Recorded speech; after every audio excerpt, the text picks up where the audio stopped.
Hi, எல்லோரும் எப்படி இருக்கிறீங்க?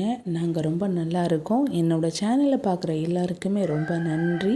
இன்றைக்கி மார்கழி 3. இன்றைக்கி மார்னிங் இப்படி தான் ஸ்டார்ட் ஆச்சு. சூப்பராகவே ஸ்டார்ட் ஆச்சு. ஏதோ எனக்கு தெரிஞ்ச கோலத்தை வச்சு இன்றைக்கி மார்னிங் ஒரு சிம்பிளான சின்ன கோலமாக போட்டாச்சு. அது இந்த கோலம் எப்படி இருந்துச்சுன்னு கமெண்ட் பாக்ஸில் கமெண்ட் பண்ணுங்கள்.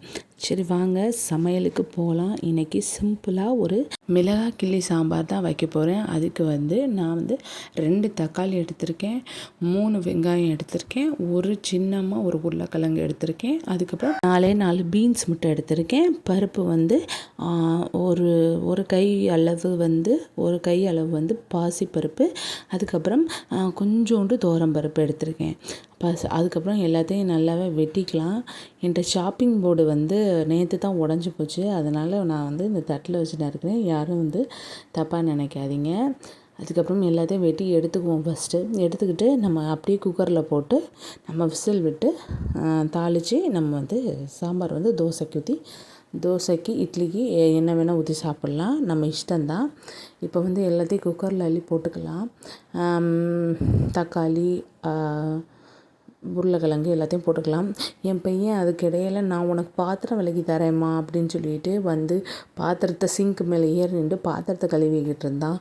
அவனை இறங்குடான்னு சொன்னாலும் இறங்கவும் மாட்டேங்கிறான். நான் கழுவிட்டு தான் போவேன்னு ஒரே அடம்.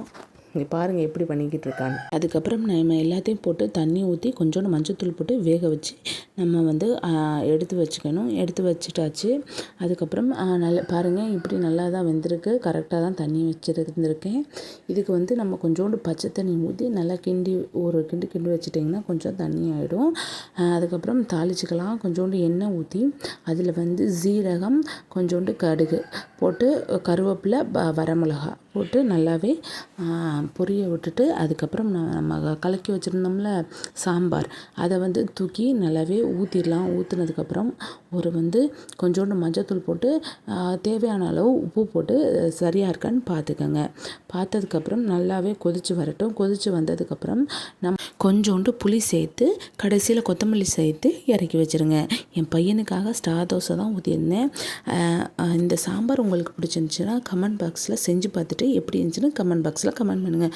ஓகே, பாய், தேங்க்யூ. இந்த vlog உங்களுக்கு பிடிச்சிருந்துச்சுன்னா என் சேனலை சப்ஸ்கிரைப் பண்ணுங்கள். பாய்.